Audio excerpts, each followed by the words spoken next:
Good morning. तर आज आहे 100 डेज ब्लॉग चॅलेंजचा डे 9. सकाळी उठून फ्रेश होऊन मी निघालो आहे जिमसाठी.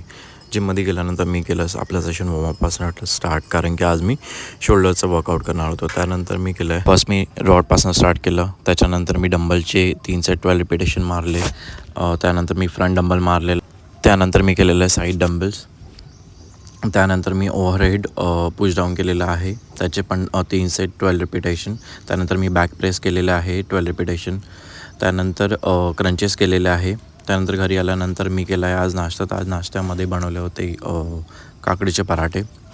ते खाल्ल्यानंतर मी आराम केला. त्यानंतर दुपारला नळ आल्यानंतर मी आज ठरवलं होतं की शिशुमानूची आंघोळ करून दे. शिशुमानूची आंघोळ करून आम्ही दोघं पण निघालो वॉकला.